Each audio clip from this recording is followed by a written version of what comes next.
by Westfield Bank.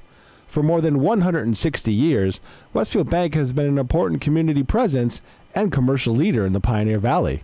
With convenient full banking services in Westfield, West Springfield, East Longmeadow, Agawam, Feeding Hills, Springfield, Southwick, as well as Enfield and Granby, Connecticut, visit us on the web at westfieldbank.org. We thank the generosity of our underwriters.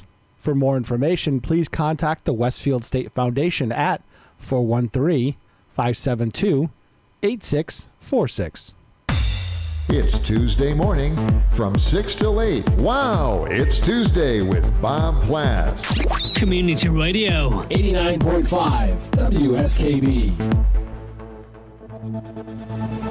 Live from the campus of Westfield State University, this is 89.5 FM WSKB Westfield.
.12 on the nose here on this 21st day of August in the year 2018. Anno Domini, this is the Den Ken's Den. The views expressed by the host during his monologue are those solely of his own, not those of Westfield State University, the student-run radio club, our underwriters, or the sane people in the room. And now... You know what, Pete? What's going on, Ken? First, welcome back. Thank you, Ken. Even though I was more than capable of sitting on that side of the board, yes, I'm glad to be sitting at my usual perch, or in this case, standing. Gotcha. When did places you go shopping at stop teaching manners or tact. This past Saturday, at 3 out of the 4 places I frequented, I was given a "there you go" instead of a "thank you." I don't know if it's the younger generation that was never taught manners at home or the businesses employing them. I know you go through an orientation period and a training period when you go to work at places where you interact with the public. I highly doubt these companies are training you not to say thank you. Right. So, are the individual locations just lax in their basic customer service practices when it comes to training and policing their employees? Or are these younger employees opting to not follow company rules and guidelines because, after all, they were all taught that they were very unique snowflakes, were told that they could do anything they wanted, and were rewarded for just showing up? Oops. Oh, Ken. There you go is not an acceptable alternative to thank you. There you go is something you say when teaching a child to ride a bicycle when they're operating said bicycle under their own power. Good point. Thank you is something you say to me after I spend my money at your business. Right. Perhaps it's just a Northeast thing. When I am out on the West Coast or down South, everybody says thank you. Pete, when you were just down in Florida and you went into a convenience store or something else, you were thanked as you were tendered your change. Yep. See, I didn't even need to wait for your confirmation. I knew you were thanked. Somebody even added for your business. Even at the airports in the South or West Coast, you'll find some politeness. In Palm Beach, the TSA agent that verified your ID and boarding pass thanked you when they handed it back, didn't they? Yeah. I was guessing, but I know that they do it at Hartsfield, Dallas Love Field, Orlando, Nashville, McCarran, Denver, Indianapolis, and San Diego. Or if they don't say thank you, they say have a good day, which is equivalent for me. Why is it that we are a bunch of rude, inconsiderate, selfish bastards here in the Northeast? Oops. Is it because we deal with icy roads for months at a time, which are just around the corner? Oh. Shh. Don't say that. Is it because our booze and tobacco cost 5 times more than the rest of the country? Is it because of the liberal stronghold that regulates and taxes us to death up here? Oops.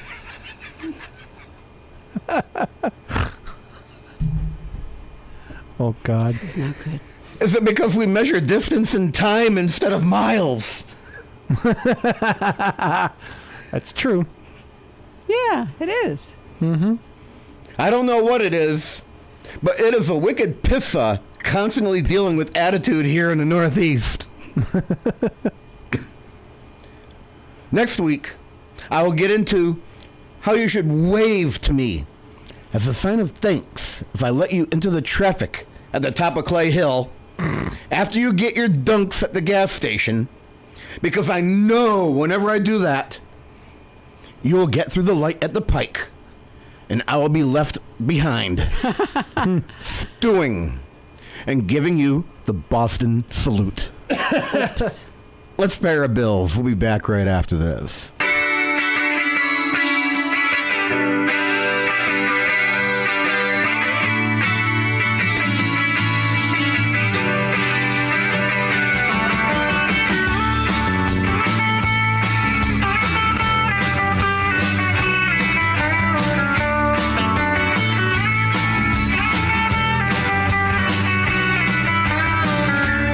I found a picture of you. Oh,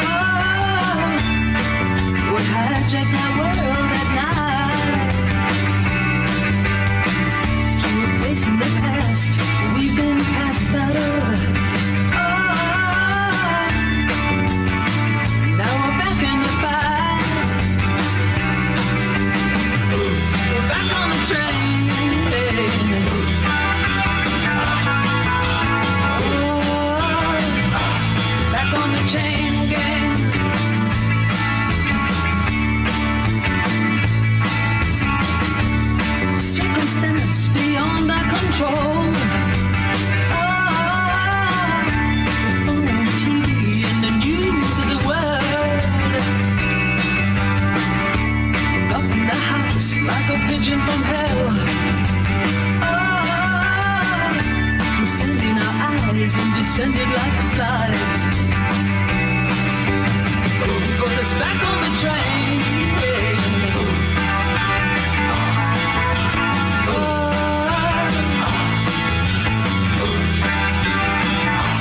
Back on the train gang.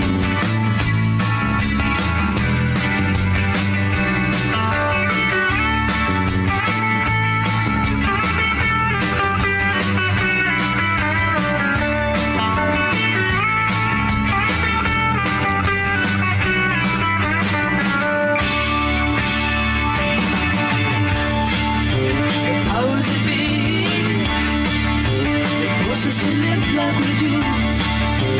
Bring me to my knees when I see what they've done to you.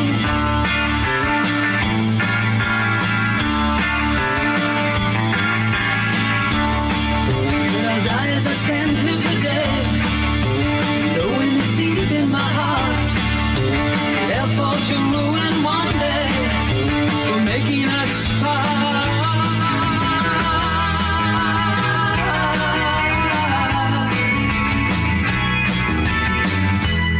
I found a picture of you.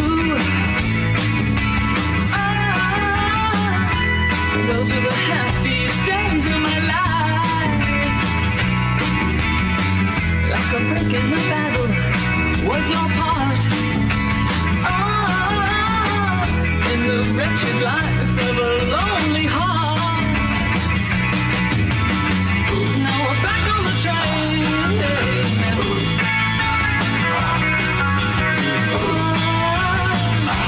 Back on the chain gang.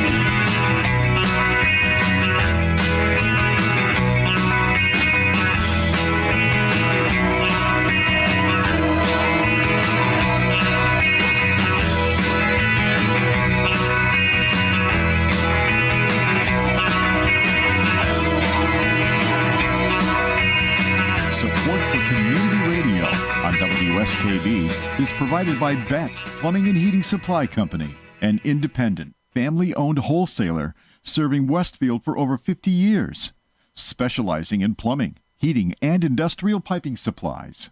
On the web at bettsplumbing.com or at 14 Coleman Avenue in Westfield. Support for the community programming of WSKB is provided by Comcast and Xfinity.com. Offering Xfinity TV, Internet, home phone, and home security services. Information on all that Xfinity has to offer in the Westfield area is available online at Xfinity.com. We thank the generosity of our underwriters. For more information, please contact the Westfield State Foundation at 413-572-8646. Discussions of local politics, events, happenings, and miscellany potpourri. Ken's Den, Tuesday, 8 to 10. Live from the campus of Westfield State University, this is 89.5 FM, WSKB, Westfield.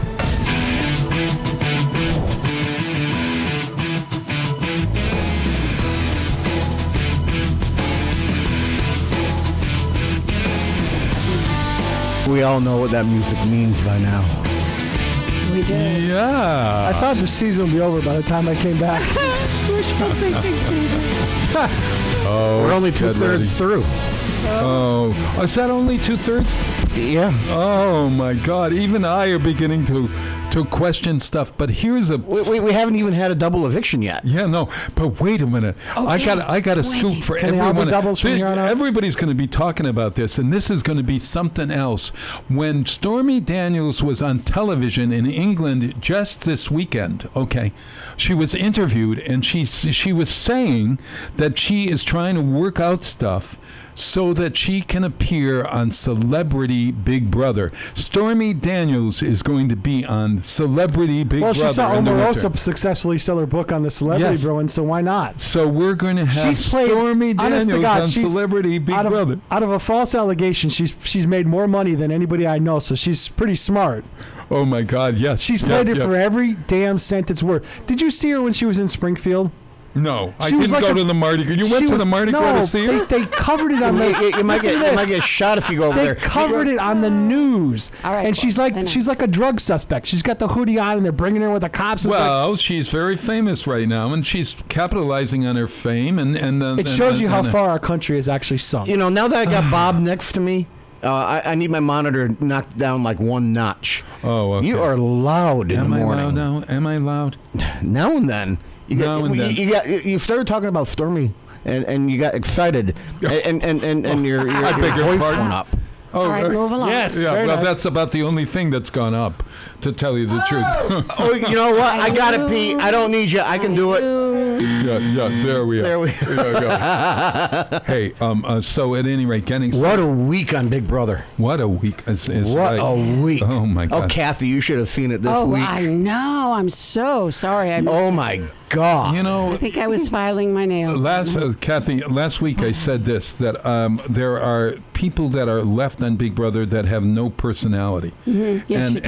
and it's sort of it's bothering me because I thought I have to listen to the rest, or I have to be with them in that house 3 times a week for the next 6 or 7 weeks or so. Right? Is that how long more? Is it 6, I think. 6 weeks, okay. So I got 6 more weeks of this with people that I could care less about.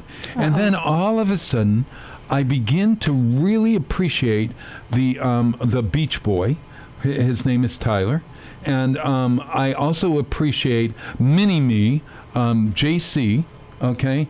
And I begin to hate the nerd bodybuilder. What's his nickname? Brett is what's Brett? Nerd Stud. Nerd Stud.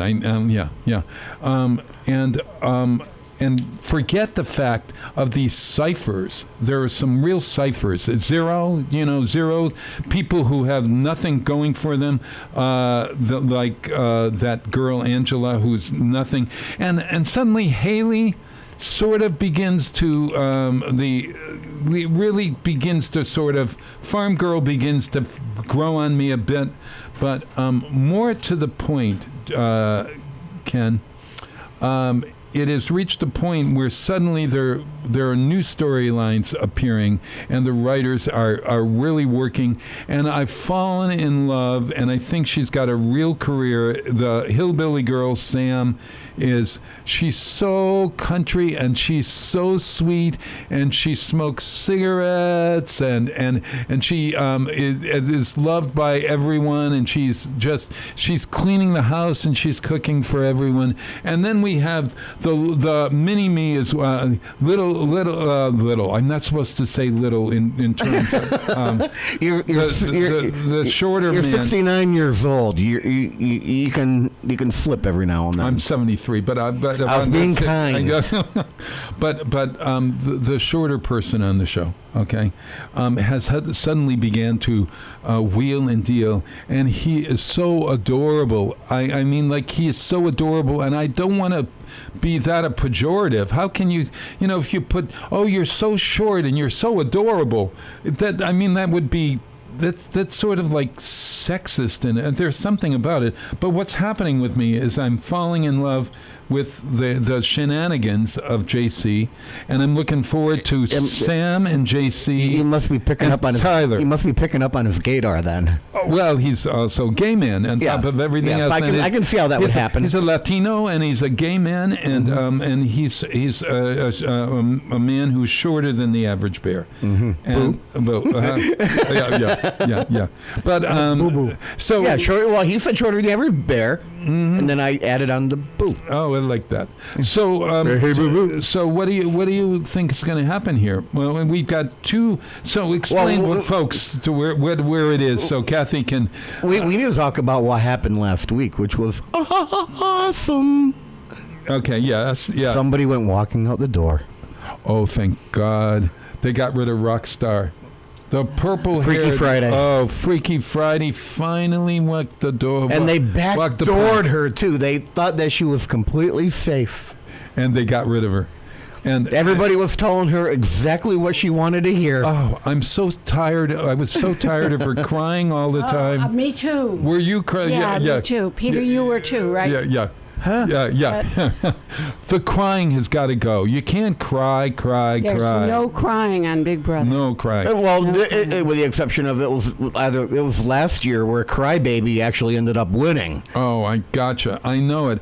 And Remember, I was so shocked by it and disappointed at the same time. Yeah, I was too. I was really too. Hey, Pete, so that we have information at the end of the segment here. Yes. I'm not linked up to the internet here. Can you do a quick Google and find out when the season finale for Big Brother is? Okay. Thank you. Thank you. That's the only time he's going Not on the soon Big enough, Brother Peter. website. Yes, yeah. Hey, so who's nominated and where are they going? Currently nominated. Well, first of all, Fessy, which we still have the nickname Fake Teacher, and we haven't come up with a new nickname for him yet. But he is a substitute teacher. Yeah. But I guess he's not substitute gym teacher. Oh, he's a substitute gym teacher. But you know what? He is also really he represents he's tall and a big guy and a really nice person, as is Tyler. Both of them. The Beach Boy, they're two nice people. I like them a lot. And he's the head of the household. So that's the HOH right now. So he nominated two people to go, and who were they? Yeah, he nominated, and this is totally awesome. It shows you how they're playing each other in the house. Yeah, right? Yeah. So no, you've heard about playing one another. Yeah. So Nerd Stud is up, Brett. All right. And you're just saying mid-September. Mid-September. Yeah. So okay, gotcha. 6 weeks. Yeah. 5 weeks maybe. There is an alliance, right? Yes. Right. The six. What are they calling it? The level 6. Level 6. The level right. 5 alliances. So, sure. So you figure somebody else from the alliance will be put up, right? Because the other side only has like 3 or 4 people. No, Fessy puts up one of his own, Gawky V. Oh my God, Gawky V, Scotty, the virgin, who's still a virgin as far as we know. You watched Late Night. He's no longer. He's not getting anything. They all think that he's a little bit shaky. What do you mean shaky? What, anxious? What is that? A little shaky, like he's not really a virgin, and we have to get shots or something. No, like the first or second week.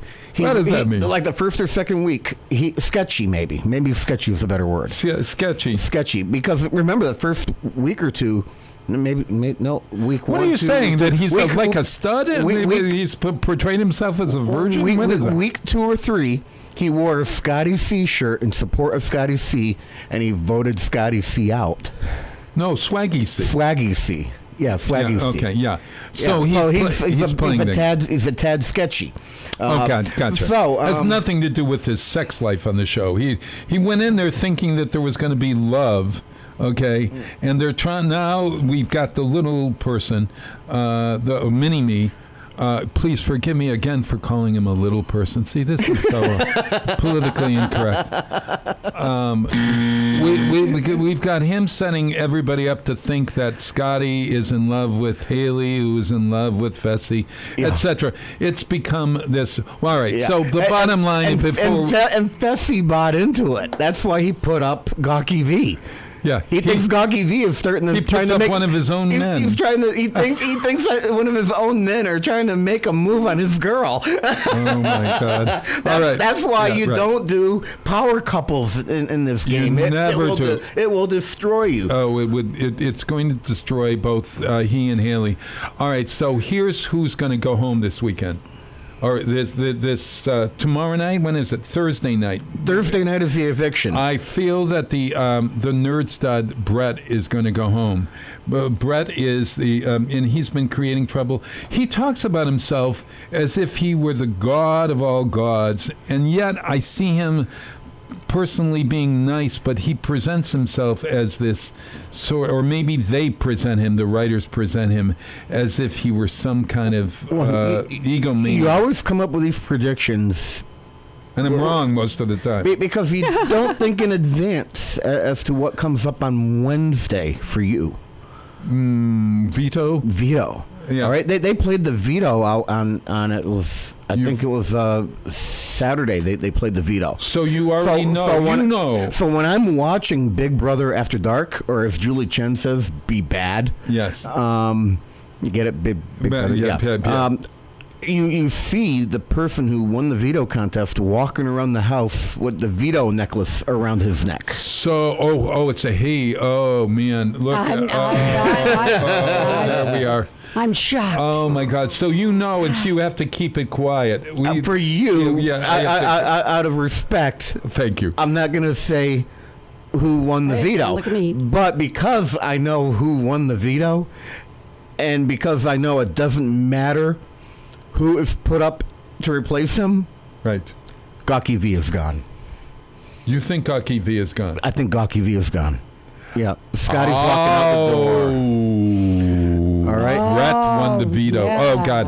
All right. I didn't say Brett. No, I didn't say Brett won the veto. Okay. It could have been Beach Boy who won the veto. Okay. All right. It could have been Mini Me who won the veto because they're all on the same team there. All right. Oh God help me. So I'm not going to confirm nor deny that Brett won the veto. Well, all I'm saying is that. I think Gawky V is going to go down because no matter who gets put up next, even if Nerd Stud didn't win and he was sitting there, Brett. Oh, I just blew it, didn't I? It would still be Gawky V going home because level 6 has the numbers. So here you go. You have that side of the house playing poorly and stupid all the time. The last head of household competition with Haley, with Farm Girl. Yeah. The house took over her HOH. Right, it's true. And one of her own went home, Rockstar. Yeah, there we are. All right, now the same team up there, Fessy is HOH. One of their own is going to go home. Wild. All right. That's my prediction. Hey, let's draw this 5 minutes to a close because we maybe lost half of our listening audience. I think there's something. Or they're Googling. Well, the reason why I started doing this a year and a half ago was because You never found anybody that loved Big Brother as much as you. Well, but I think we bond. We're bonding. I think it's just hilarious to have this 40-something kid talking with a 70-year-old man. Wait a minute! I didn't know where you were going with a 70-year-old what? And tweet it to Big Brother. And just can't mention to hear age them talk anymore. for 10 minutes about nonsense. I mean, I think there's some. I honestly think you should edit out this segment and tweet it to Big Brother. They might start airing it for you. Yeah, we might become Big Brother. We might be on After Dark for all we know. I'll get back to that in a second, but I just think it's hilarious the whole concept of what we're doing here. And I'm sure some listeners just say, geez, I don't believe they keep doing this week after week after week. Oh, my God. And you've got another 6 weeks, everyone, and I'll try to keep it to a minimum. I know I'm a big talker. And it's more than just once a year now. Thank God. And we got Stormy Daniels to look forward to. Celebrity Apprentice. And I think Pete is on to something. We should archive every single... You should tweet it at Big Brother. Right, but what I should do first is archive. Peter, you could be our agent. If we get we could do this.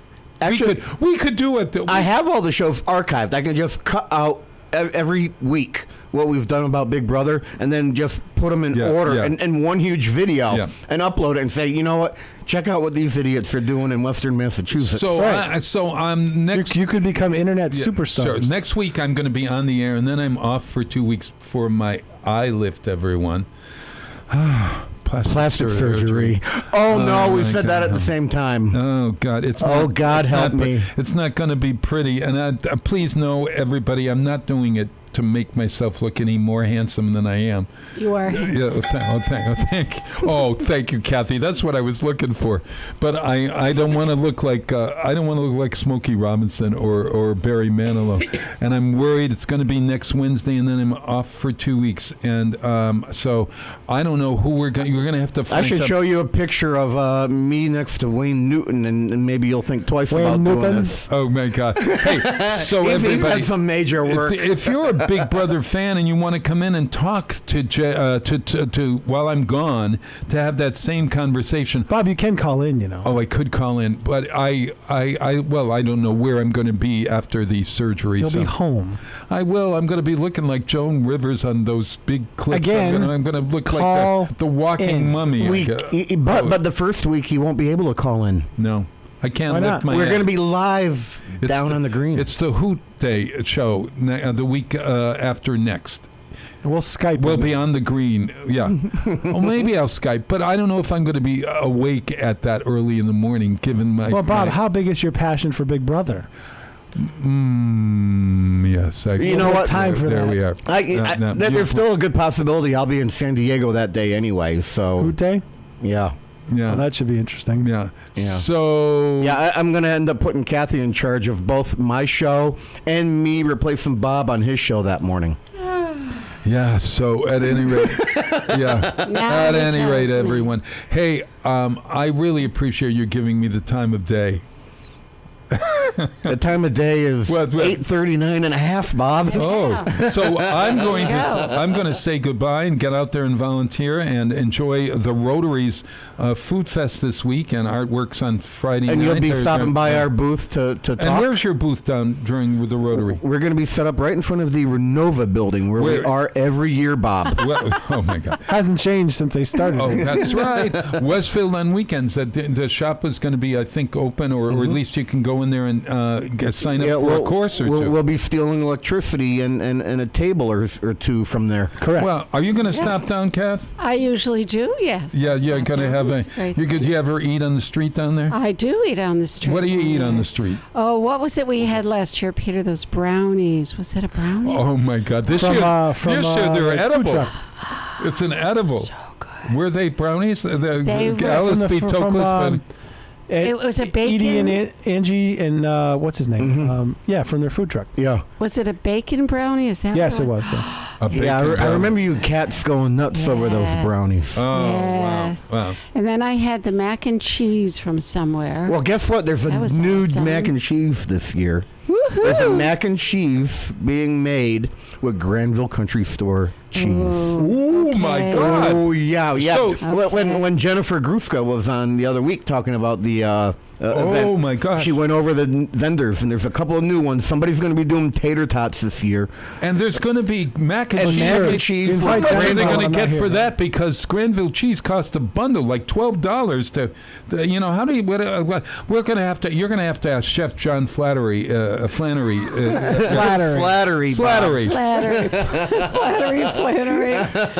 I don't know. Go to the break. All right. Hey, you know what? And we're going to do a double break here, so when we get back, we can just go right up to I've already combined. top of the hour. He's already combined. Right, yeah. and you can Bob's have, still here. Yes, yeah. You can talk to Chef John Slattery. Did I get that right? You did. Yes, you did. That time you did, yeah. That time about that mac and cheese. I want to know how to make a good mac and cheese. First, you have to start with a roux. Oh. Do you know what a roux is? Just listen on your way home, Bob. Roux. No, I'm going to have to go. No, I know what a roux is. A roux is 50% flour and 50% fat. That's my belly. At any rate, bye. See you next week. Get out there and volunteer, Bob. Yeah, me too. Bye.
programming is generously underwritten by Whip City Fiber, Westfield Gas and Electric, where they offer gigabit internet speed. Whip City Fiber, turning Westfield's neighborhoods into fiberhoods. On the web at whipcityfiber.com. Support for the community programming of WSKB is provided by the Barnes & Noble College Bookstore in the Ely Campus Center, offering Westfield State t-shirts, sweatshirts, and gift merchandise, all of your academic needs, and offering textbook materials in new, used, ebook, and rental formats.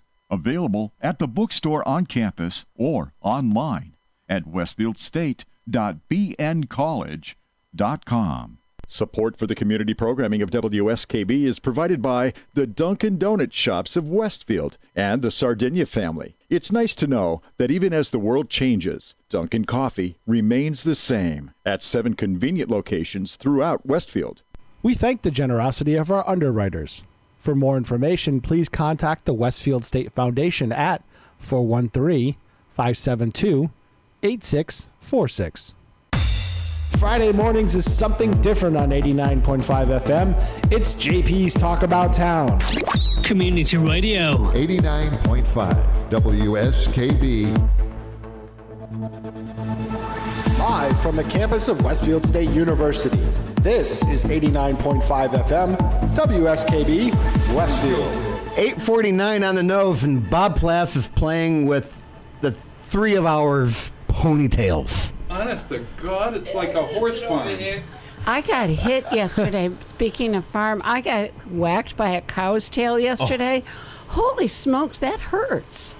Right in the Cow's tail. There's some. Isn't that what they make whips? You talking about that candy thing that's like a caramel? Isn't that what they make whips out of? Yeah, I wish they did. No, Big bony thing. I was just walking by her and she went whap right there. And it's like wiry. Bob Plasse lost something again. Or maybe he thought he lost something.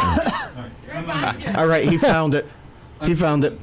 All right, let's do a reset here, Bob. 8:49 and 3/4. Here on this. Bob, I'll email you about this, okay? I'm gonna need therapy after this morning. We're all going to need therapy. It's the 21st day, oh man, of August in the year 2018. Anno Domini. This is the Den. Ken's Den. Ken Stomsky behind the microphone in front of the Radio Millennium Board for the first time on Tuesday morning in 5 weeks. Yeah. Peter Cole's Kitten of the Keys. Side chick. Kathy Palmer. With the tail on the face? Yeah. Yes. Yeah, with the tail of the and it wasn't a candy thing. No. The cow's tails. You know, I'm craving one of those now. You know, I'm already getting myself hungry, and I haven't even started talking to the chef. Oops. Because this morning we have Chef John Slattery in his house. Hello. Good morning. At least How are you, John? At least you get his name right. Lucky he didn't go running away after that first I warned him. third of the show. That Big Brother part's a little tough for me to. We have to stay on the air and be entertaining. Well, you know, we don't know how long Bob Plasse will be around, so I just want to make him happy right now, okay? Hey. I'm doing something. He's not even out to his car yet. He can't hear that. I'm doing something kind for an older Jay adult. just drove off the road. You be careful now. You be careful. Come on now. So you weren't here last month when I was filling in behind the board. No. Or in front of the board, I should say. No, but you Yes. were working the phones like a champion when I called in, standing on the log.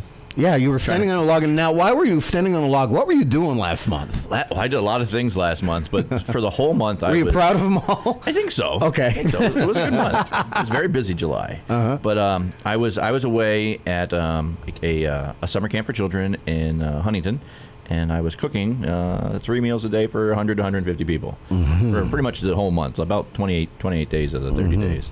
And And meanwhile, I also taught a cooking class at another summer camp for first to third graders for one of the weeks in the middle of the day. That was a lot of fun. Was that anything to do with involving maybe not burning your mouth on a Pop-Tart when it comes right out of the... I could have went that way out, but instead I taught them how to make real food and showed them recipes and where food came from, how to make salad dressing, how to make mayonnaise, how to cook meat, how to, we went out to So because you didn't garden. go that other route, now when they're in college, you're going to burn their mouth on a Pop-Tart. Yeah, but they know how to make mayonnaise and how a proper salad is made and some of those other things. So okay. Now I consider proper mayonnaise may not be considered proper mayonnaise for a first or second grader, because we add things like maybe a touch of vinegar of some sort. Oh, right. Well, there's a little vinegar and maybe a little bit of mustard powder. Right. Well, let's see. You're making your own like custom Miracle Whip or something at that point. A zesty sandwich spread. Well, mayonnaise. it's more than just eggs and oil, though. Right. Yeah. Right. Yeah. Well, it's fun, and the kids really enjoyed all of it, and seeing how things like that. We went on a field trip to the farmers market, and I introduced them to different farmers. What was really funny, I was shopping for the class at Outlook Farms in the morning, and I talked to the owners, and I was picking some vegetables out of there and talking about how local, and I was bringing them to the little kids. And then afternoon, they said, "Oh, you got to drive the school bus and take these kids on a field trip to the farmers market." I said, "I got to drive the school bus? I'm a chef." But we went to the farmers market, and sure enough, the very first farm stand we got to was the same farm that I had bought the vegetables from first thing in the morning out in Huntington. You have a CDL? Well, I think it was not a real school bus, like at one step down where anybody can drive it kind of thing. Oh, okay. It's like a converted F-350 or something like that. Yeah, it's a 15-seater. Okay, yeah. Because last time those big suckers made by Bluebird or International or whatever. Not only is it CDL, but you need school bus endorsements on them things. Wow. yeah. I'm sure it wasn't one of those then. Yeah, but it was a good trip nonetheless. Yeah, I don't think they would have let you get. I don't think you'd be able to handle it. I actually tried. I drove something even more unique than a school bus before. Now I don't have a CDL, but I had a friend who used to work at a garage. And they were working on regional transportation buses. If you can figure out what I'm talking about, I'm not gonna mention the name of the company, but it rhymes with BC something A. All right. Okay. All right. Something similar to the R2. Shuttle bus type style. Well, no. I'm kind of lost here. All right, the big what stops down at the space station downtown. Okay, all right. That type of bus. Yeah, okay. Yeah. And I'm trying. I'm being sneaky about this because even though it was 20 years ago, I don't want to take any odd chance of incriminating myself. Mm-hmm. Yeah. But I had a buddy who was a mechanic, and he was working on one. And what you have to do after you get done working on some things is take it for a test drive. Okay. So I ended up. I was with him, and went down the road. And he's like, "Hey, do you want to try this thing out?" I'm like, and of course you said no. I really shouldn't. Well, yeah, sure. He goes, all right, drive up to the. Now this is in the middle of winter, and not all the lots were plowed out properly. And he says, all right, drive up to the shopping center up by the highway. I'm like, all right. He goes, all right, let's blow some donuts. So here I am. I'm blowing a donut in one of those buses, which was just nuts. And how much do these things cost? It was the freakiest thing. I don't know, $150,000 each. I'm sure. But it was one of the weirdest experiences I've ever had in a moving vehicle. Oh, Ken. Well, that's way that too doesn't funny. surprise any of us, honestly. Well, it was test driving it. Right. Yeah. Right. You gotta go through the emotions when you're I test needed driving. to make sure it would turn properly. Oh, yeah, absolutely, because that happens a lot in parking lots with buses in the snow. Yeah. That makes sense to me. Yeah, you go past spec when you test something, just like Scotty on the Enterprise. So you would say, how long were you driving this bus? Oh, we had it out maybe 20 minutes, 25 Really? minutes. Yeah. Okay. Nobody else was there. I mean, Good thing. Good Yeah. thing. yeah. So this is where we get after somebody mentions driving a school bus. How? Let me ask you this though: how difficult is it to drive one of those buses? I was joyriding cars when I was 14 years old, so I've never really had an issue driving things. I've driven huge rider trucks and moving vehicles, so it's like driving an RV. Okay. You know, if you've ever driven an RV, it's about the same thing. No, I have not ever. Driven, But having said No. having said that, a lot of people who have RVs should not be driving them. I think that's very true, and I think that's that's a really good and you point. don't need a CDL. They I let you in know. there with a regular license. You're absolutely You right. can drive right off the lot with one. You need all of those licenses to drive the trucks and to drive the large vans and to drive all that. But you can get into this how many foot long vehicle, Some of them are real. and they're big. huge, and they don't handle like a car, and anybody can drive them. That's Yeah, frightening. you're talking That's frightening. so what, 30 feet? Sure. All right, Sure. because one of the longest trailers you can have on a truck is 53. And it's not only the length; it's also the width. Well, It's just an I don't the know. width isn't all that bad. It fascinates me. But what's dangerous is that what are they? Maybe 6 tons. I have no clue. What's the gross vehicle weight of one of them things? I don't know. Not our expertise. Has to be under 26,000 pounds. 26,000 pounds. Mm-hmm. All right. Otherwise, you need a Class B license. All right. So that 26,000, 26 and a half, that's 13 tons. 13. Gross Tons, and what do you get? Give yourself the buzzer. You know, I'm not on that page. You know, I'm on another page. I can tell you're on another page today, Ken. We're not sure what page. It could be blank. yeah, I have to give myself the buzzer because you don't have it, right? Right. Oh, okay. Peter, don't fail me now, please. I'm on a different laptop. I don't know if you noticed. Mine's down for the count. Oh, no. So you were driving the school bus, and take a look at this. It's 8:59 and a half. We're going to have to take a break. and We'll reconvene in just a bit. I do want to talk about you cooking for, what was it, 100, 150 people each day? Yeah, that was a lot of fun. All right, that was the number, and I wanted to figure out what cooking techniques you were using for that. And then at some point, I want to get into lactic fermentation. So, Ken, pick 1, 2, 3, or 4. That's the song I'll play. How about picking the one on my list here? There's because so it's many 9 good o'clock. songs. We can do that. Yeah, my top of the hour. Two. Yep, Pick you have 2. Do you have that one queued up? Yeah, pick 2. All right, are you lying to me? Is 2 something else? No. 2 is something else. No, it's not. All right, 9 o'clock, WSKB 89.5 FM Westfield.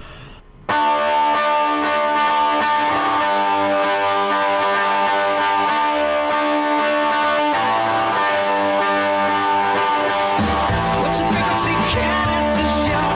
Been so treated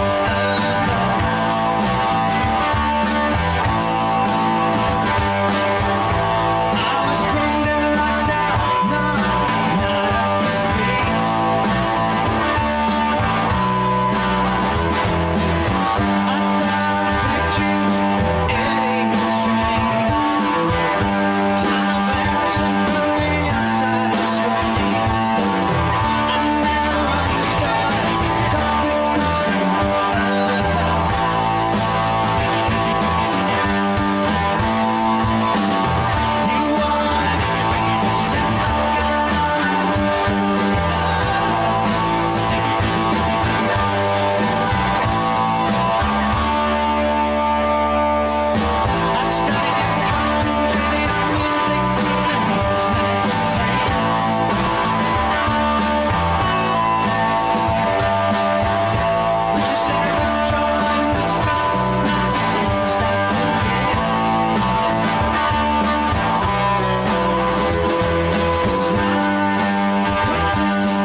Support for the community programming of WSKB is provided by Westfield Bank.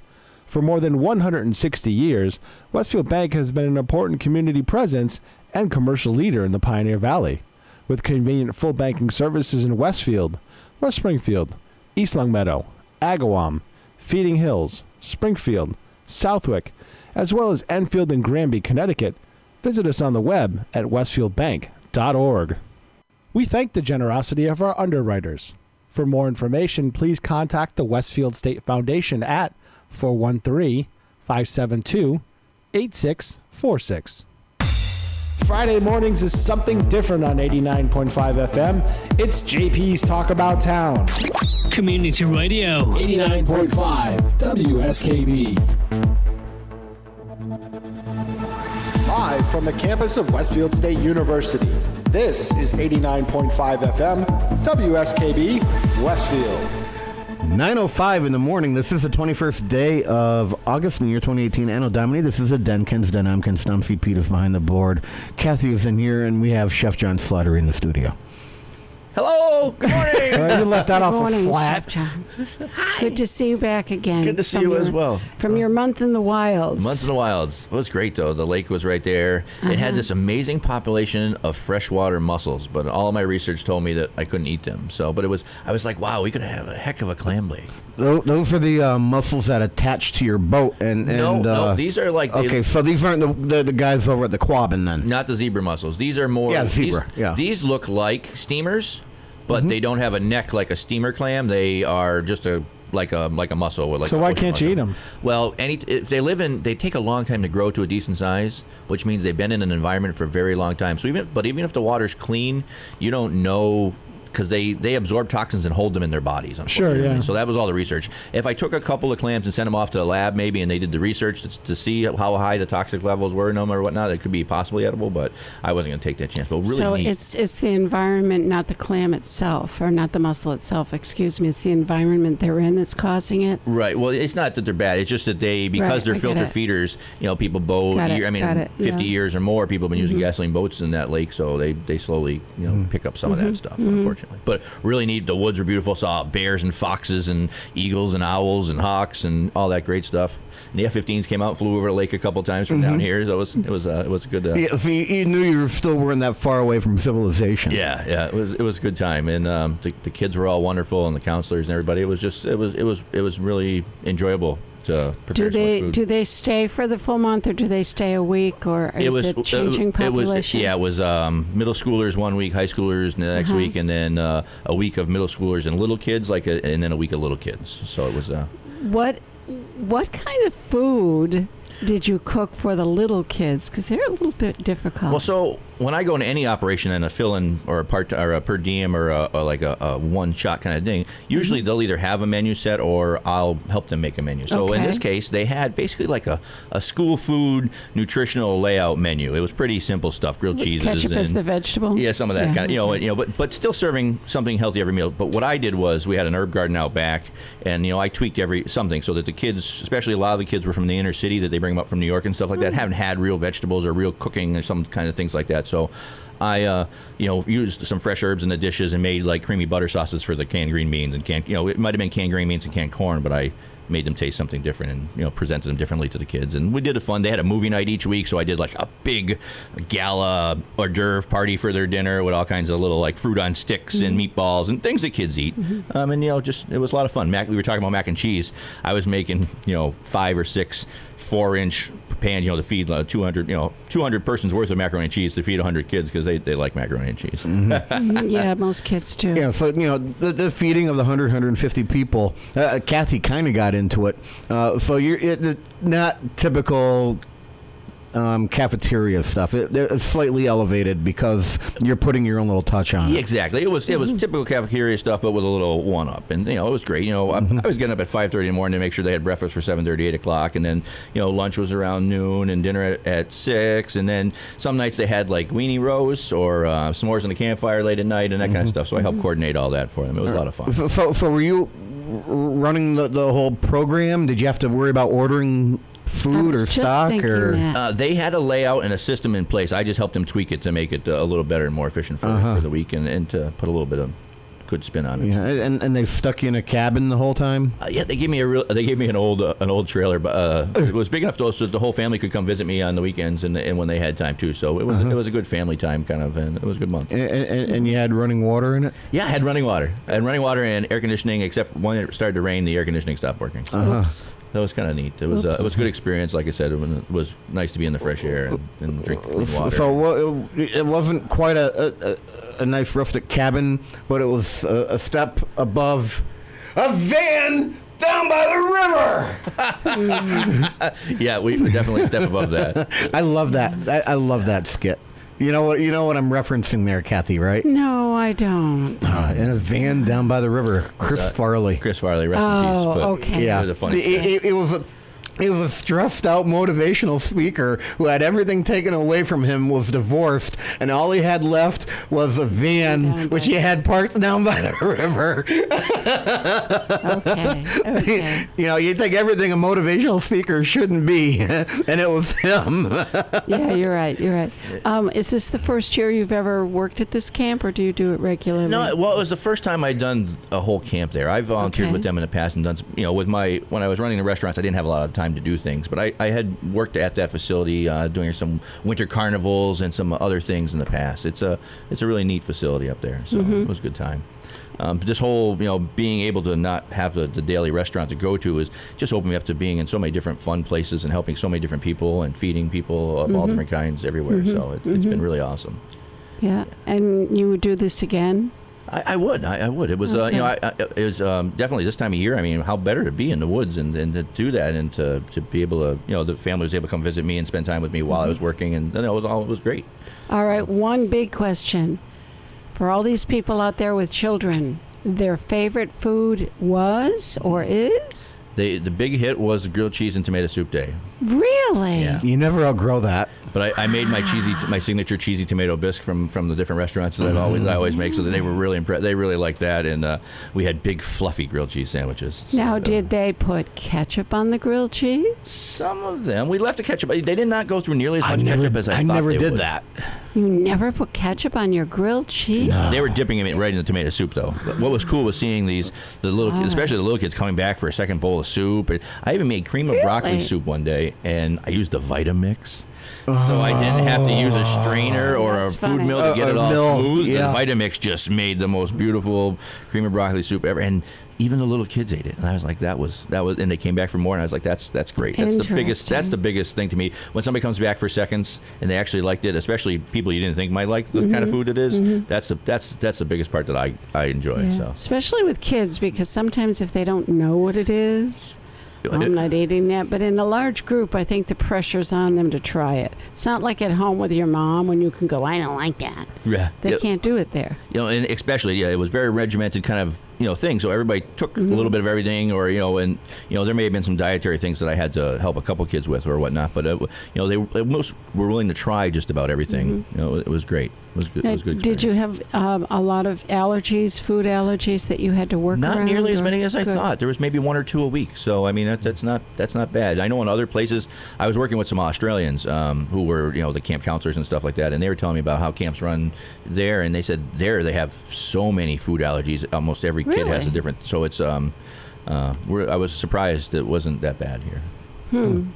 Yeah, I'm still stuck on Vitamix because I've got a blender, I've got an immersion blender, I've got a processor, I have all those. I've got a ricer. I don't have a Vitamix.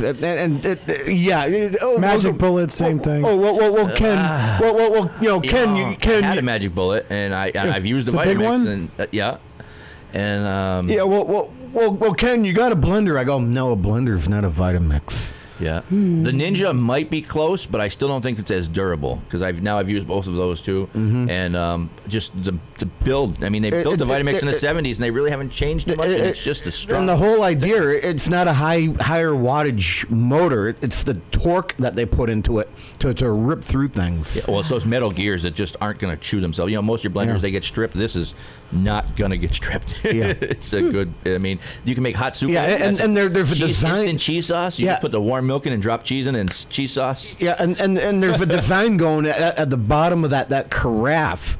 Is that what you would call on a blender? Yeah.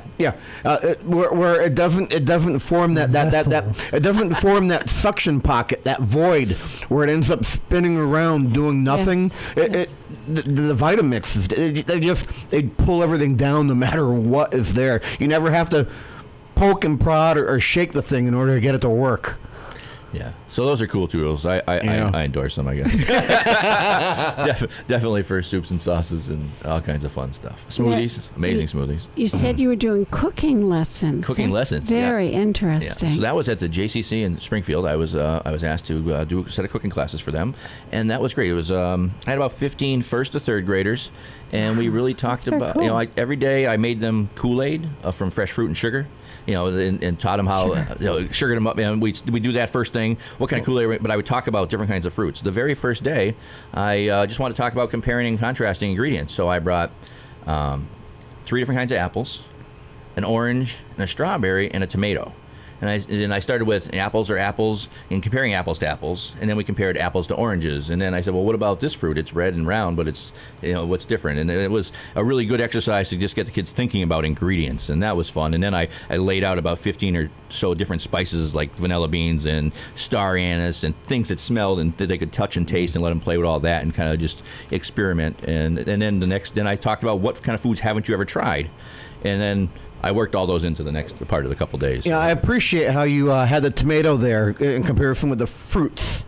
Right. Because as we know, tomato is a fruit, regardless of what Michelle Obama says about it being a vegetable, because it has seeds. And then I had because the strawberry pizza, with the seeds on the outside. It was declared with her little program that the program for the school lunches, the sauce on the pizza, that's your vegetable.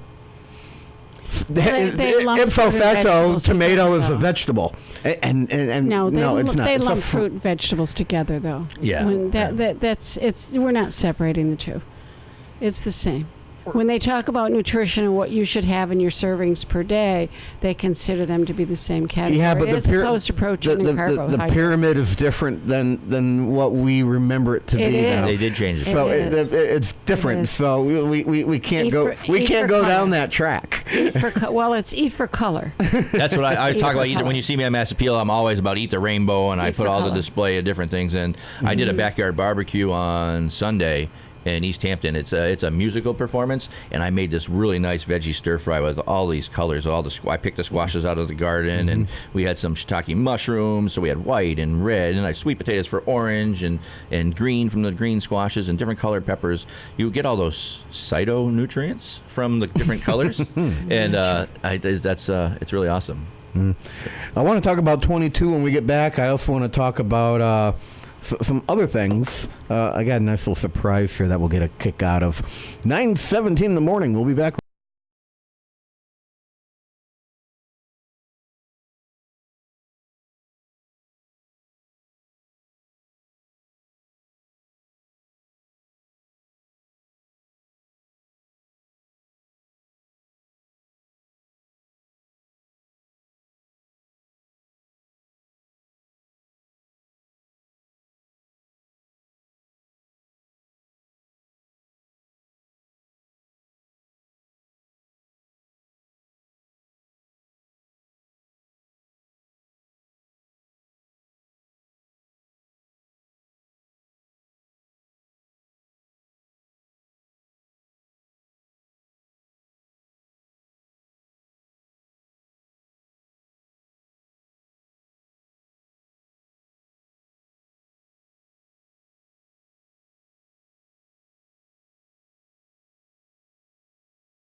Underwriting for the community programming of WSKB is provided by the Boys and Girls Club of Greater Westfield, serving the youth of the Whip City and surrounding communities since 1969. For more information on the Great Futures Club for ages 3 to 5, happening weekdays, and the Club Teen Center for ages 11 and older, weekdays from 6:30 till 8 p.m., go online at bcgwestfield.org or visit the club at 28 West Silver Street. The Boys and Girls Club of Greater Westfield. Great futures start here.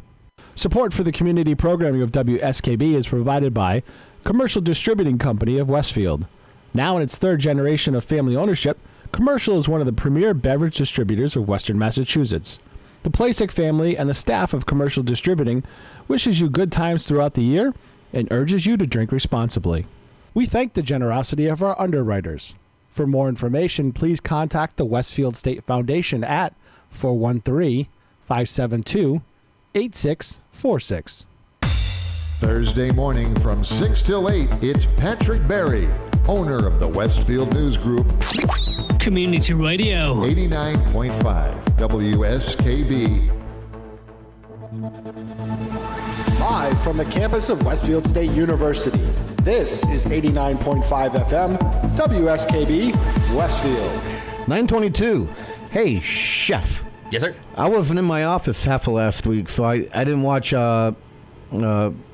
much local television during the day. I know that even though you were out in the woods, you were still pre-recording things, so you still had a presence on WWLP. Yeah, I was going in the afternoon after I cooked lunch for the summer camp kids. I'd fly down to Chicopee and record the segment that they would air the next day or the day after that or something like that. Yeah. All right. So what did we miss out on you left preparing? So there were 3 things in the month of July that I made, and the first one, I actually was part of that kids cooking class. I had them help me, and we made it in the kids cooking class the day before. Prepped it up. It was a grilled chicken over a strawberry salad kind of dish. Very kind of simple, but the kids helped me prep all the ingredients, and then I went to the studio, and I said, tomorrow we'll watch it, because it was supposed to be shown on Thursday at 11, like my normal spot, but it was the week of the air show, and they had the air show on Mass Appeal, so they pushed my segment till it was like on a Monday. But it was a nice, simple, light summer salad with a grilled chicken and some strawberries and other stuff. It was really nice. I did a sponsored segment for Smithfield Pork. That over the month, that was nice. We made some bratwursts and had a little buffet of bratwurst, which I then took that information. And just last week, I was at the Harley Davidson dealership in Southampton, and we had Harleys and hot dogs for dogs with the Thomas J. O'Connell Animal Shelter, and the beer guy was there, and I had like 5 or 6 different kinds of sausages and accoutrements to go with it. It was a lot of fun for that. And then I did some sponsored segments for Dave's Killer Breads and Bob's Red Mill. Talking about they make some really great instant oatmeals now that my wife and I turned in some amazing, super healthy oatmeal cookies we've been gnawing on. So you mentioned the Red Mill. A lot of product they create is made for baking and cooking. Yeah. And I happen to be... I usually don't read the instruction manuals to things. No surprise. But I ended up going through the book for my my Instapot. All right. It's the Gourmet brand. All right. But it is a Instapot. And there is a recipe in here. Now, for those of you on a 40-inch TV or better, I'm holding up a picture of what is this luscious-looking New York-style cheesecake with butterscotch. So there's the picture of it. All right, and we all know what a cheesecake is. One of my favorites. Not to be confused with beefcake. Cheesecake is my favorite. You know, if Pete had it, he would have done this. All right, I'll give it to myself. I was doing that for myself for 5 weeks. What's one more week, right? Buddy, old pal, old friend of mine. Censoring yourself, Ken? Sure, whatever you want. So, this is great, Chef. You see the picture of the cheesecake and the ingredients list below it. Now, this was shipped with tens of thousands of Instapots. And so this is how to make a New York-style cheesecake with butterscotch in an Instapot. And for the cheesecake, okay, regular cheesecake ingredients: graham crackers, okay, butter, cream cheese, sugar, eggs, cream, salt, vanilla. Yeah, and sounds water, pretty. right? Sounds pretty right. All right. So that's a cheesecake. That sounds like a normal cheesecake. All right. So the ingredients aren't any different for an Instapot than it is you actually baking one. Right. And then you have It's like the double boiler. I get how an Instapot can make a cheesecake. That's great. Yeah. Well, the Instapot does more than just pressure cook and slow cook. It sautés. It does all types of crazy things. Now here are the ingredients for the butterscotch. Now I'll remind you folks once again on Channel 15 if you're watching, and if you want to see what's going on and you don't get Channel 15, you can always go to westfieldtv.org. That's westfieldtv.org. So there is the picture. If you're on a 40-inch TV or larger, you can see a luscious cheesecake with butterscotch topping. I'm ignoring that because I don't want to get hungry. Oh, I was already hungry before 9 o'clock today because I was talking cowtails. Yeah, Cowtails. So- Candy. So what's in the topping, Ken? for the butterscotch, the ingredients are half a pound of ground pork, half a pound of ground beef, half a cup of milk, 2 eggs, 1 cup plain breadcrumbs, 3 tablespoons of basil, 2 garlic cloves, 1 teaspoon of salt, and half a teaspoon of crushed pepper. Oh no! That sounds like the inside to French meat pie. That sure sounds like typo. Right there, ladies and gentlemen. Where was that manufactured, and who was that meat mixture is your butterscotch topping for this cheesecake. Did you look to see? some poor proofreader action there? Did you look to see if the butterscotch topping is somewhere else? Or is the recipe good for meat pie idea. or meat stuffing? It's probably. Is there a meat pie or? Okay, meatballs and red sauce. Meatballs and red sauce. All right. Okay. There's a picture of some meatballs sitting on some no. pasta. Oh no! It All right. goes on. All right. For the red sauce. Okay, it goes into onions and tomatoes and tomato paste and oregano. Yeah. Okay. Yeah. For the meatballs, half a pound of ground pork, half a pound There it of is. beef, There you half a cup of meat. The dangers 2 of using a eggs. template. There you go. So, for the meatballs and red sauce, they got the meatballs right. Did a cut and paste. Those same ingredients. Yeah. But if I go back another recipe, Oh dear Lord. mini meatloaf with creamy mashed potatoes. There's some more ground pork and ground beef. But the ingredients are definitely different. Oh, that's funny. And then barbecue Oh, my ribs. Lord.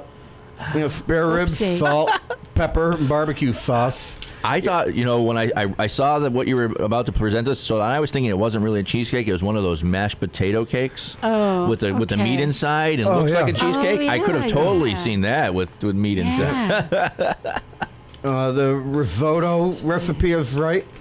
The glazed recipe, glazed vegetable recipe looks right. Chicken soup recipe looks right. Just a one slip through. Yeah. So nowhere else can you go in this booklet and get the ingredients for the butterscotch to make that luscious New York style Well, it certainly cheesecake with looks butterscotch. Good. Yeah, I let me see the. Maybe they'll send you a free picture Instapot if you point out their error. again. I'm not seeing the Ooh, the good pork idea. crust. You're not seeing what? I'm not seeing the pork crust on the top of that. Right, the that's pork right. crust. Ground Okay. pork So that's what I was and- thinking. You know what? Maybe. Yeah. Maybe that's Yeah, what- I see what you And did. brown there. mashed potatoes and brown gravy. All you gotta do is add bacon to the butterscotch recipe. Now I'm It's getting really good. hungry. Wow. Bacon butterscotch is actually delicious. It is. And I wonder how many people have actually complained about that. I do hope no one has tried to follow it. You know that. Some idiot has. Yes, I know. I wonder if in the method of prep it actually has the listed ingredients for the sauce. Would be the real question. While the cheesecake is cooking, make the butterscotch sauce. Melt the butter over medium heat Then add the brown sugar and whisk until the sugar is melted and is smooth. Slowly add the heavy cream. Oh, none of these ingredients were in that list. No. So you have to guess on the measurements. Oh, dear. Yeah, of course, it looks like a standard butterscotch. A pound of butter, 2 pounds of brown sugar, and cook it, and then add cream, and You're good? Yeah, it's good. And Bob's your uncle. Yeah. That's the Australians were all saying that. That's a big thing when I was at the camp. That's one of the things they say down there. What's I that? learned a lot of Aussie slang. It was kind of interesting. Yeah. Yeah, and Bob's your uncle. And of course, over in Ireland, it's Jim's your uncle, right? I don't even know what that means. Every other person over there is named James. Okay. It's a phrase that they say that means anything. Ah. Yeah. Well, what? Bob's your uncle is the popular one.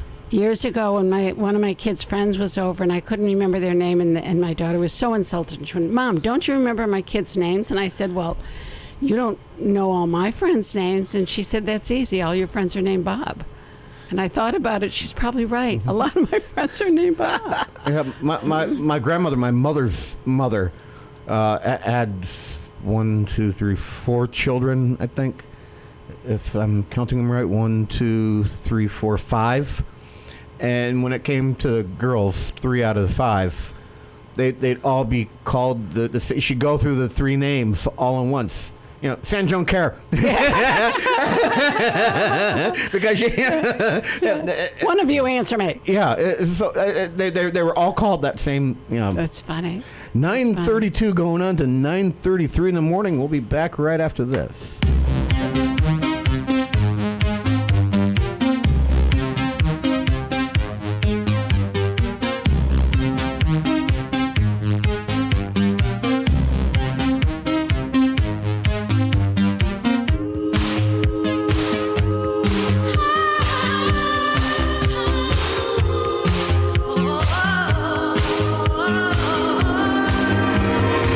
Sweet dreams are made of these. Who am I to disagree? I travel the world and the 7 seas. Everybody's looking for something. Some of them want to use you. Some of them want to get used by you. Some of them want to abuse you. Some of them want to be abused.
Support for the community programming of WSKB is provided by Bay State Dental. Comprehensive dentistry at 14 convenient locations in Springfield, Chicopee, Longmeadow, West Springfield, Belchertown, East Longmeadow, Ludlow, Northampton, Greenfield, and Wilbraham, as well as 29 Broad Street in Westfield. Bay State Dental makes it a priority to help you achieve and maintain the healthy smile you deserve. On the web at baystatedental.com. We thank the generosity of our underwriters. For more information, please contact the Westfield State Foundation at 413-572-8646. He rules the roost on Thursday from 6 till 10. It's Patrick Berry. Community Radio. 89.5 WSKB. Live from the campus of Westfield State University, this is 89.5 FM WSKB Westfield. 9:38 WSKB 89.5. This is Ken's Den. We're here with Chef John Slattery. Good morning, John. Hello. what the hell was that? Hello. Oh, my God. Hello. All right, so I've almost mastered fermentation. All right. Of what? Well, you know that for when I first started, I was using municipal water, and then I was filtering municipal water, and it still wasn't enough. So I've been using the bottled water that you get at the market when I need to use water to do fermentation, and it started to work. And because it's summertime and there's a little more heat going on in the house, because I like it on the cool side in the winter, the fermentation process is working better.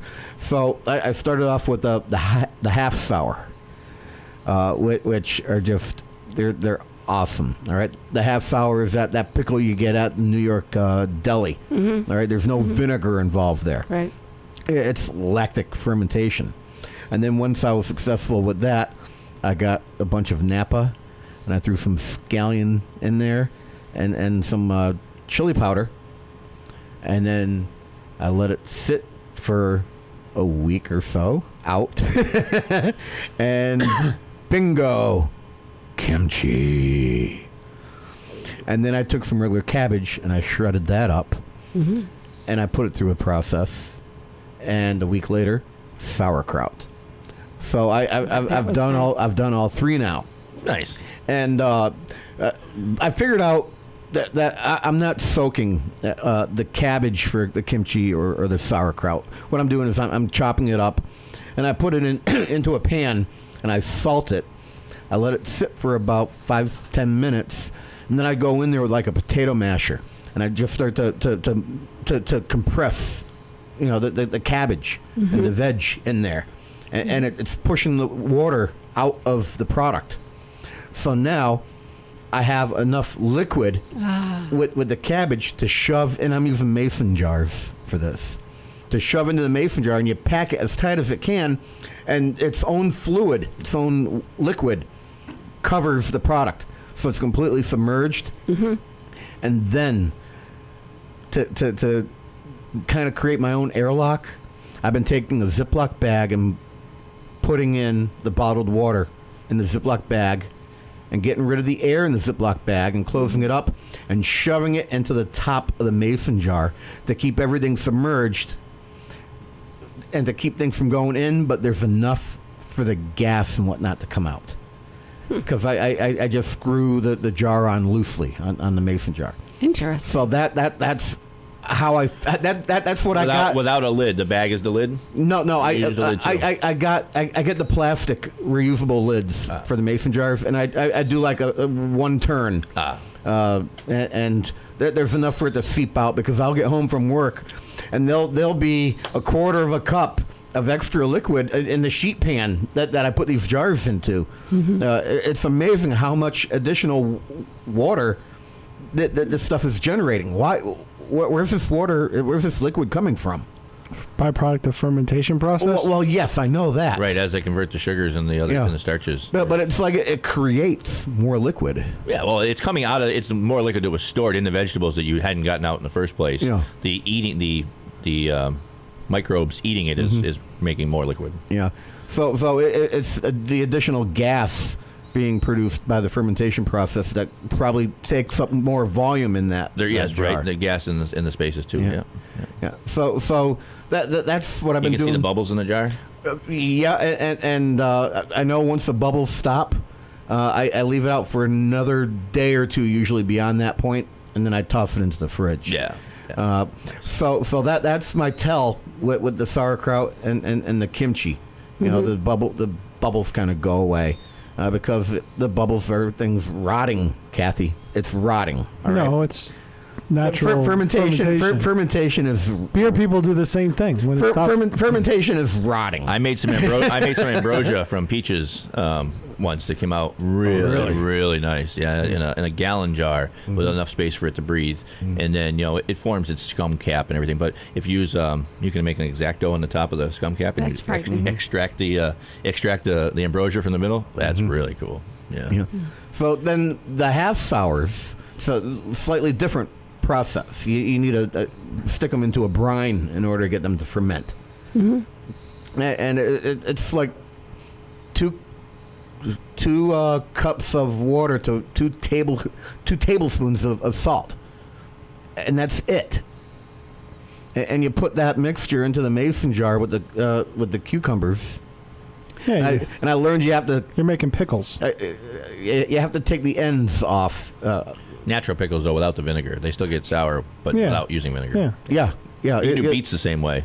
Really? My mom and I used to. My mom, well, the whole family, we did pickles in the summer because we used to get them from Hatfields from Lipinski Farms up there. Yeah, I do. Several years back at Main Street, my farmer Fran, who's got a farm out in Russell, he would call me up in the morning and say, "How many crates of pickles do you want me to pick?" And he would bring them to me, and we'd have the brine ready. So within 2 hours of him picking a milk crate of pickles, we were making 5-gallon pails with a really nice vinegar brine that had local garlic and local dill and cider vinegar. It was like a health tonic pickle, and we made 15 5-gallon pails that summer. It was awesome. They kept the restaurant in pickles until February. I've been making the vinegar refrigerator pickles as well.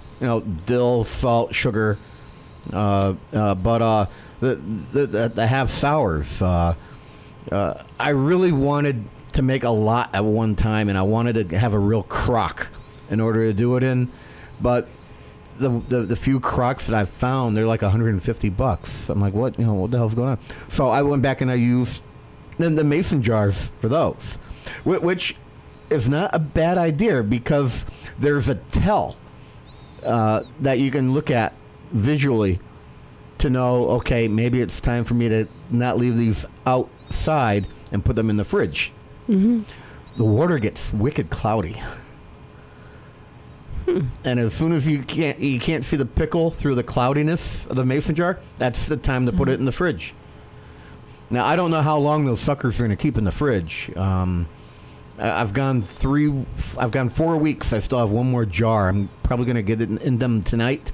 So if I don't show up for my show next week, that there have was you noticed a problem. any changes in them as the weeks progressed, or have they been consistent? I have noticed with the half sours, they do get more sour, even though they're not fermenting. Are they getting mushy though? They haven't gotten mushy, but right at the beginning, some of them never got super crisp. But I've had out of the jar, I've had down in New York pickles that don't have a crunch or a bite. The half sours. Yeah.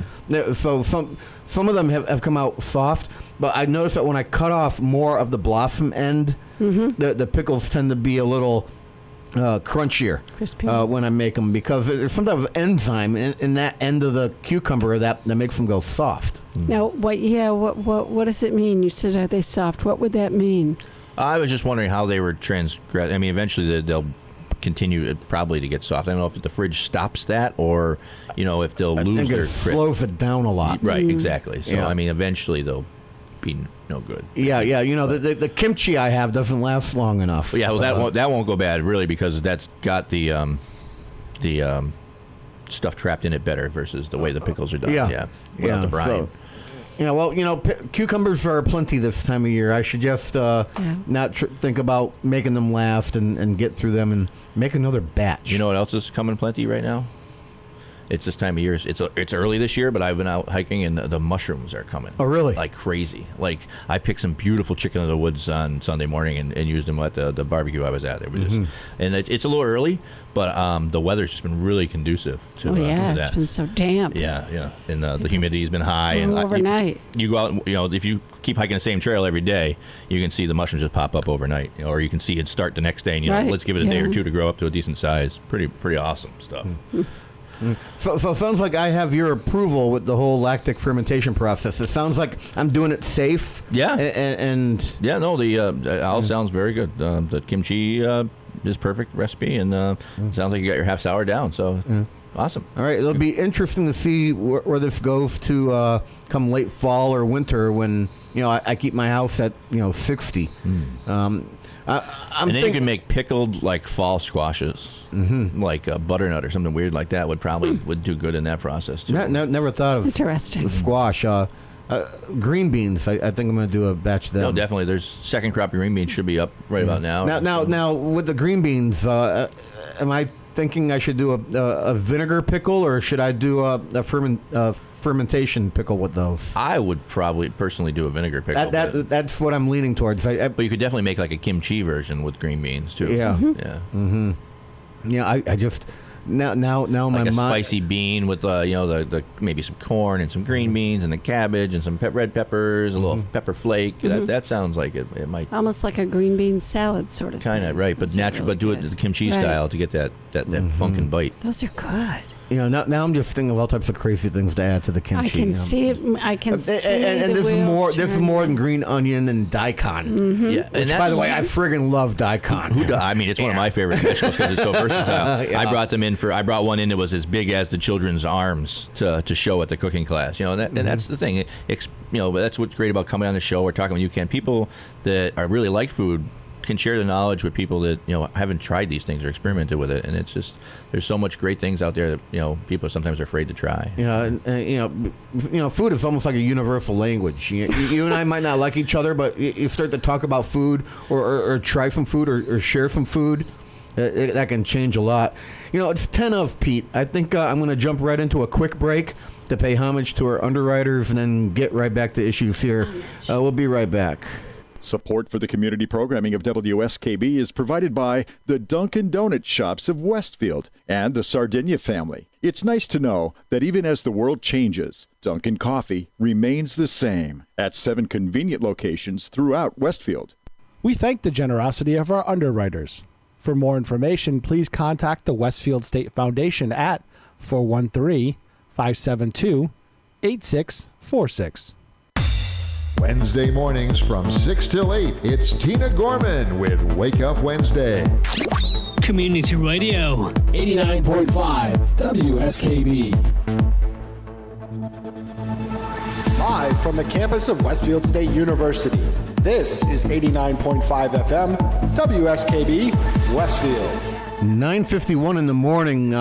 We have a side conversation going on in here about ketchup. Open the mic. Ketchup. I was telling them that I was. So it's still good for to barbecue sauce? Oh, yeah. John? Yeah, I think absolutely. You're gonna cook it, and it would turn into vinegar. You put vinegar in barbecue sauce anyway. So that's I always go to as my spice cat. These spices, are unopened. As my spices get old, or condiments and things like that, I always turn them into some other thing because expiration dates on condiments are best to buy. Probably so keep them forever. Use your own judgment on the best by date. If they smell okay.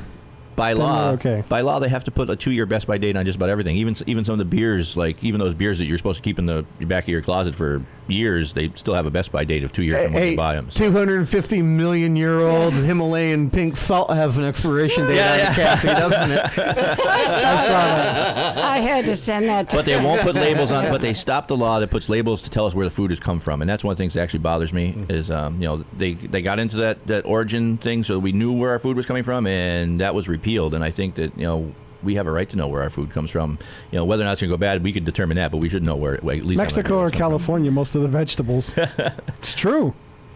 Mexico, California, the biggest vegetable growers. But even the meats come from other countries, or sometimes they leave our country, get processed, and come back to our country. And there's a lot of stuff like that we're not being informed of anymore. I think that's unfortunate. It happens a lot with jerky. Have you ever read the bag of commercially available? Alberto's in the U.S.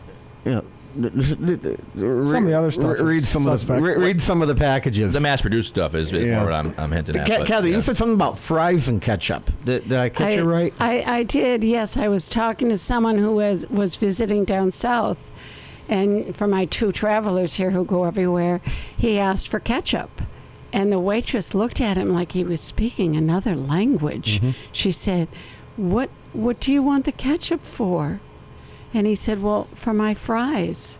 And she looked at him like he was crazy.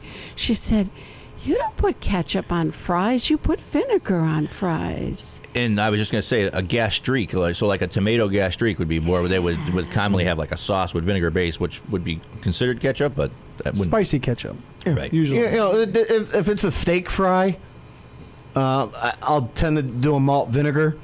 But like a shoestring or some other fries, I will. Well, like a McDonald's fry, I don't even use ketchup. I eat them as they are. But sometimes with fries, I will use ketchup. But typically, and I picked this up when I was down south somewhere, I forget where.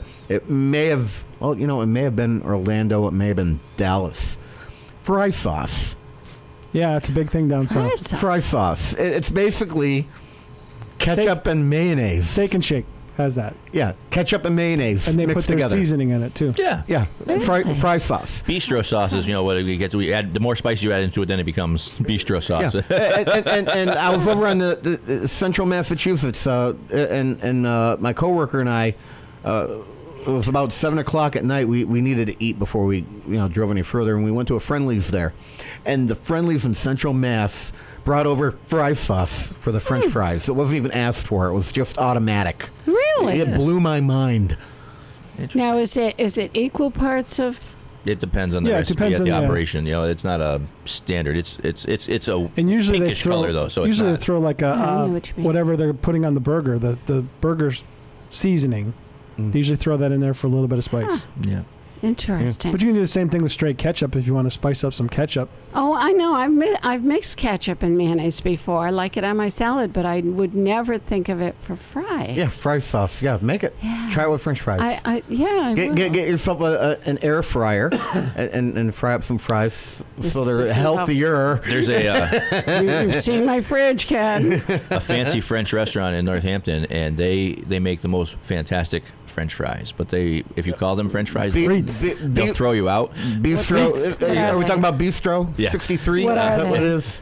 The Gras family. They make fantastic food, but the pommes frites are probably some of the best French fries you can get around the area. I bet you they fry them in duck fat. And they have a homemade tomato gastrique and a aioli to dip. So no mayonnaise and ketchup, but they have a gastrique and an aioli, and they're absolutely delicious. Yeah, all an aioli is a fancy name for the flavored mayonnaise. Yeah. Usually it's olive oil. But you can't say French fries, ketchup, or mayonnaise. And usually it's olive oil based on aiolis, right? They'll get mad. Maybe take your wine. Kathy's looking at us like aioli, huh? It's usually olive oil based, though, right? Most of the time. Most of the time, yeah. Because that would the Italian name of it. Otherwise, French name is mayonnaise. Blah blah blah. And of course, the gastrique is a light sauce or liquid that's acid based. Right. Okay. Usually a reduction of like a vegetable or something, and then some vinegar added in, and yeah. Mm-hmm. There's not going to be a test on this, is there? Haven't you watched Iron Chef Gauntlet? You don't remember the whole 720p and 1080i thing? No, 9:56.5. Chef John Slattery, I want to thank you for coming into his house today. Thank you for having me. And if you want to find out what I've been up to, you can always check out my website at chefjohnslattery.com. I'll also be at the Food Fest this weekend with the Rotary. I'll be pouring some beer or selling some beer at the beer tent on Friday night. I look forward to the Food Fest and seeing everybody here in downtown. And you'll be sporting your new tail. It's not new. It takes time to get it like this there. Obviously you've had a little bit of length before, but you're always in here with a full size hat on or something. I think that's what it is. It's summertime. I decided to not wear a full hat today. Yeah, you're not going to catch up to me, brah. God. Yes, that's right. So the end of the week, the 24th and 25th, Rotary Food Fest. Yep. WSKB will be broadcasting live during the entire friggin' thing like we did the past several years. By the grace of God and 450 horsepower. Woo! Oh, wait a minute, that's modified. So. We'll be planted in front of the Renova building. Come on over and say hi to us. I want to thank my listeners for tuning in and giving up 2 hours of your life that you're never, ever, ever going to get back. Nope, not a chance. Not a chance. Next week, making the list. Didn't I win last time? Peter won the last one. Did. So you need to, Pressure's on. by midweek, Pete, I need to know what the topic I'm going to go will real be. subjective. I'm going to call it right now. Your favorite road trip song. Road trip song, huh? Yep. Road trip song. That could be anything. Holy smokes. We've never done this topic before either. No. And it could be your favorite road trip song or a road trip song that you might have seen in a movie or something. Exactly. Wow. Oh, my God, Pete. Wide I just open. blew the doors off the place. You just John, you want to come back for that one? I might stop in. You my list. just might as well just say, okay, do a best song category instead of, road trip song. There are just certain songs. No, there's certain songs that fit drive the road. Yeah, Exactly. there's songs Mindset. you need on a road trip. Slow Ride by Foghat. Yeah, it depends. See that? Certain songs where the accelerator goes a little farther down when it comes on the radio. Yeah, exactly. Yeah, I'm big on the Carole King and the James Taylor when I'm driving. But there's a lot of other music I like. 2 weeks from now, it's Hoot Day. We'll be broadcasting live from downtown. I may or may not be in San Diego. Kathy Palmer may or may not be filling in for me. Bob Plass isn't around. Kathy Palmer may be filling in for Bob Plass during the 6 to 8 hour. Us all. So Hoot Day is going to early. I'll have to stay up all night. Hoot Day is going to be a hoot, which is 2 weeks from now. 3 weeks from now, I have Dan Paquette from the library back in his house. Yes. That's all the time I have. I want to thank you all for tuning in. See you next week. Bombadita, bombadita, bombadita, bombadita, bombadita, bombadita, bombadita, until we meet again. Happy trails to you. Bombadita, bombadita, keep smiling on the van. Who cares about the clouds when we're together? Just sing a song and think about sunny weather.